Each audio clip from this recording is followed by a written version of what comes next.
Hi friends, welcome back to కిడ్రాక్ బాను channel. ఈరోజు వీడియో వచ్చేసరికి ఏంటంటే కృష్ణాష్టమి రోజు మా ఇంట్లో మేము పూజ ఎలా చేసాం ఏంటి అనేది ఈ వీడియోలో ఉండిద్ది. ప్లీజ్ ఈ వీడియో లాస్ట్ వరకు అయితే చూడండి. ఈ పూజలో మేము ఏమైనా మిస్టేక్స్ చేసి ఉంటే కింద కామెంట్ సెక్షన్లో కామెంట్ అయితే చేయండి. ఎందుకు అంటే నెక్స్ట్ టైం అవి రిపీట్ అవ్వకుండా చూసుకుంటాము.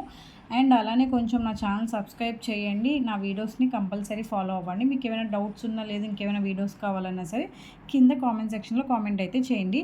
ఇంకా వీడియోలోకి వెళ్ళిపోదాం, వచ్చేసేయండి. బ్యాక్గ్రౌండ్ డెకరేషన్ అయితే హెవీగా అయితే చేయలేదు.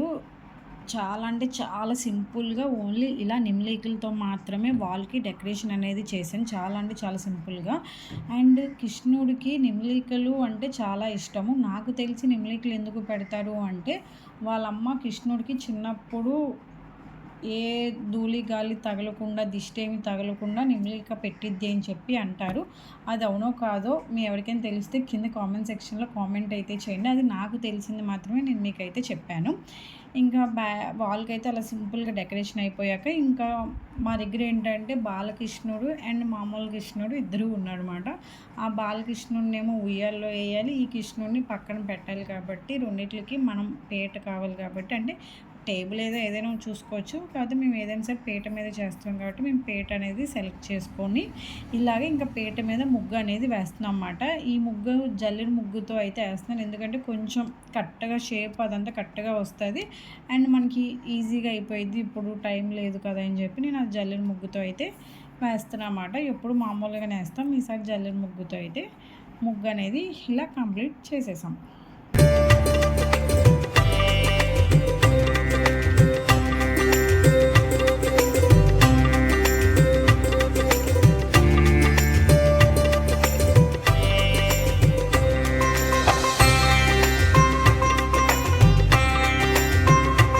పీట పెట్టే ముందు కింద పేపర్ వేసుకొని తర్వాత పీట పెట్టి దాని మీద ఏదైనా అంటే మనకి డెకరేషన్కి సరిపడా క్లాత్ అనేది సెలెక్ట్ చేసుకొని ఆ క్లాత్ అనేది ఒకటి వేసుకోవాలి.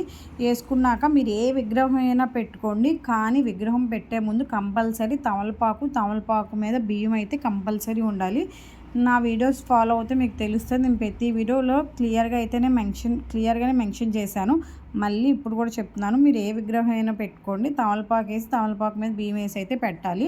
అండ్ మనం ఫస్ట్ ఏ పూజ చేసినా వినాయకుడిని కంపల్సరీ కాబట్టి మేమైతే కంపల్సరీ ఫస్ట్ వినాయకుడి విగ్రహం కానీ లేదు అంటే పసుపు ముద్దతో చేసిన వినాయకుడిని కానీ పెట్టాకే నెక్స్ట్ ఏ దేవుడినైనా వేరే డెకరేషన్లోకి కానీ ఏదైనా సరే మేము వెళ్తాం అన్నమాట. వినాయకుడిని పెట్టకుండా అయితే మేము ఏ పూజ అయితే చేయమాట. అండ్ ఫైనల్గా కృష్ణుడిని అయితే తయారు చేసి కృష్ణుడిని అయితే ఇక్కడ పెట్టేశాము. అండ్ ఇక్కడ ఏంటంటే బాలకృష్ణుడికి అభిషేకం అనేది చేస్తున్నాం. ఎందుకు అభిషేకం అంటే ఆయనకి బర్త్డే అన్నప్పుడు స్నానం చేయాలి కాబట్టి మనం దాన్ని అభిషేకం కింద లెక్క వస్తుంది కాబట్టి అభిషేకం అనేది చేస్తున్నాను. మీకు అభిషేకం వీడియో కావాలి అనుకుంటే మాత్రం నేను కింద video link short video already upload చేశాను నా ఛానల్లో. ఒకవేళ ఎవరైనా మిస్ అయ్యి ఉంటే వెళ్ళి చూడండి మేము దేంతో అభిషేకం చేసాం ఏంటనేది. ఇక్కడ మీకు 2 ఫోన్స్ అయితే కనిపిస్తున్నాయి. ఎందుకు అంటే ఆ అభిషేకం దానికోసం షార్ట్ వీడియో కోసం ఇంకో ఫోన్లో షార్ట్ వీడియో తీస్తూ ఒక పక్క అభిషేకం 2 ఫోన్లో చేస్తూ వీడియో యూట్యూబ్ స్టార్ట్ చేయగానే అందరూ చాలా సింపుల్ ఈజీ అనుకుంటారు, కానీ ఏది అంత ఈజీ అయితే ఏది ఊరికే రావని డబ్బులు ఊరికే రావని చెప్తారు కదా. ఇదే ఎగ్జాంపుల్. నేను యూట్యూబ్ స్టార్ట్ చేసి చాలా సింపుల్ ఏముంది వీడియో తీసి అప్లోడ్ చేసేవే, కానీ చేయగా ఇప్పుడైతే అర్థమవుతుంది ఏది అంత సింపుల్ అయితే కాదు. మేము దేంతో అభిషేకం చేసాం ఏంటనేది మీకు తెలుసుకోవాలి అనుకుంటే నేను అభిషేకం వీడియో లింక్ కింద కామెంట్ సెక్షన్లో పెడతాను, డిస్క్రిప్షన్లో పెడతాను. లేదు అంటే నా ఛానల్లో షార్ట్ వీడియోలో ఇప్పుడు ప్రజెంట్ ఫస్ట్ అయితే అదే వీడియో ఉంది, మిస్ అవ్వకుండా వెళ్ళి చూడండి.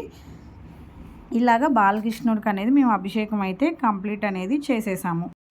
ఈ బాలకృష్ణుడికి పాలల్లో కూడా చేపించేసి ఇంకా ఫైనల్గా మేము ఇలా పింక్ కలర్ డ్రెస్తో అయితే బాలకృష్ణుడిని సింపుల్గా డెకరేషన్ అయితే చేసాము. అండ్ ఈ బాలకృష్ణుడిని మేము ఎక్కడ తీసుకున్నాము అంటే లాస్ట్ ఇయర్ తీసుకున్నాం అన్నమాట. మేము లాస్ట్ ఇయర్ ద్వారకా వెళ్ళాము. ద్వారకా వీడియోస్ ఎవరైనా మిస్ అవుతే కంపల్సరీ వెళ్ళి చూడండి. అలానే నేను ఈ వీడియో కింద ప్రతిదీ లింక్ కూడా మీకు ప్రొవైడ్ చేస్తాను, మిస్ అవ్వకుండా వెళ్ళి అయితే చూడండి. మేము ద్వారకాలో అయితే ఈ బాలకృష్ణుని అనేది తీసుకున్నాం. ఫైనల్గా సింపుల్గా ఇలా తయారు చేసి ఇలా ఉయ్యాల్లో అయితే వేసాం అన్నమాట. ఈ ఉయ్యాలు కూడా మేము కొనింది అయితే కాదు, ఓన్గా ఇంట్లో ప్రిపేర్ చేసింది. అసలు ఎలా డెకరేషన్ చేసాం ఏంటనేది తెలుసుకోవాలి అనుకుంటే తొందరగా నా ఛానల్ సబ్స్క్రైబ్ చేయండి. నెక్స్ట్ వీడియోలో నేను ఉయ్యాలు ఎలా తయారు చేసాం అసలు ఏంటి అనేది నేను నెక్స్ట్ వీడియోస్లో అప్లోడ్ చేస్తాను అన్నమాట. ఇంకా ఫైనల్గా డెకరేషన్ అయితే కంప్లీట్ చేసేసాం. చెప్పాం కదా, హెవీగా అయితే చేయలేదు, చాలా సింపుల్గా డెకరేషన్ అనేది కంప్లీట్ చేసాం అన్నమాట. ఈ కుండలే కానీ ఏవైనా సరే ఎలా చేసాను ఏంటి అని తెలుసుకోవాలి అనుకుంటే నెక్స్ట్ వీడియో కోసం వెయిట్ చేయాల్సిందే.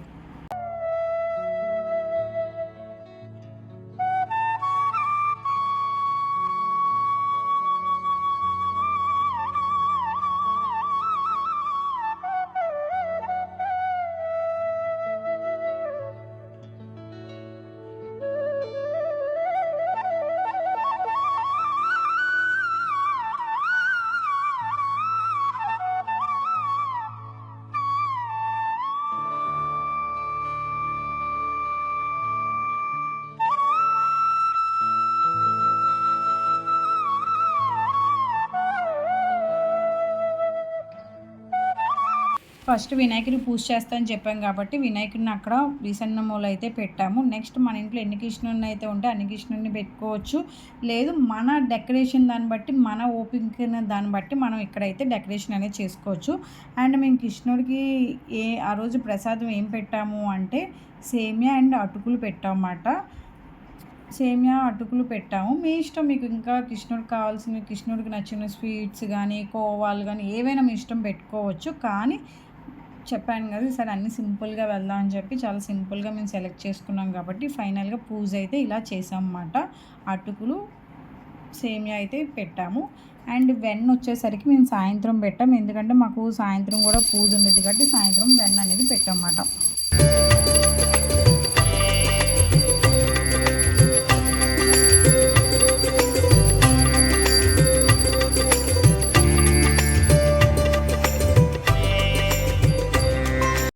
ఫైనల్గా కృష్ణాష్టమి రోజు మా ఇంట్లో పూజ అనేది మేము ఇలా కంప్లీట్ చేసుకున్నాము. మా ఇంట్లో చిన్నపిల్లలు ఎవరు లేరు కాబట్టి కృష్ణుడిని గోపికగా డెకరేషన్ చేసుకోవడానికి, అందుకే మేమే ఇంకా కృష్ణుడిని డెకరేషన్ చేసుకుని ఇలా పూజ అనేది చేసుకున్నాం అన్నమాట. ఈ వీడియో నచ్చితే ప్లీజ్ లైక్ చేయండి, షేర్ చేయండి, అలానే కామెంట్ చేయడం మాత్రం మర్చిపోమాకండి. నెక్స్ట్ వీడియో వచ్చేసరికి ఈ ఉయ్యాల, ఈ ఫ్లూట్, ఈ కుండ అసలు ఇవన్నీ ఎలా చేసాం ఏంటని తెలుసుకోవాలి అనుకుంటే నెక్స్ట్ వీడియో వరకు వెయిట్ చేయండి. అండ్ ఈవినింగ్ చెప్పాను కదా, మా అమ్మ వెన్న పెట్టి కృష్ణుడికి పూజ అనేది చేసింది కాబట్టి మాకు డైలీ శ్రావణ మాసం మొత్తం 2 పూట్ల కంపల్సరీ పూజ ఉండిద్ది అన్నమాట. ఈవినింగ్ వెన్న పెట్టి కృష్ణుడికి పూజ చేసింది. ఆ వెన్ననే తినండి అని చెప్పి కృష్ణుడు మూతి దగ్గర ఆవుకి అందరికీ పెడుతుందన్నమాట. అంటే అదొక తిన్నాడు అని చెప్పి అదొక ఏమంటారు కింద కామెంట్ సెక్షన్లో కామెంట్ అయితే చేయండి. అండ్ అప్పుడే అయితే వెళ్ళిపోమాకండి. చాలామంది శ్రావణ మాసం దసరా టైముల్లో కానీ ఏదైనా మామూలు డేస్లో కానీ పూజ చేయాలి అనుకుంటే ఇప్పుడు అందరూ గోల్డ్ కోటింగ్, సిల్వర్ కోటింగ్ ఫ్లవర్స్ని అయితే తీసుకుంటున్నాడు. కానీ ఆ ఫ్లవర్స్తో పూజ చేయొచ్చో లేదో నాకైతే తెలీదు. నాకు తెలిసినంత వరకు అయితే చేయకూడదని అనుకుంటున్నాను. ఇలా రియల్ ఫ్లవర్స్తోనే చేయాలి అని చెప్పి నేను అనుకుంటున్నాను. మ్యాక్సిమం అందరూ రియల్ ఫ్లవర్స్తోనే పూజ చేయడానికి అయితే ట్రై చేయండి. Thank you for watching my channel.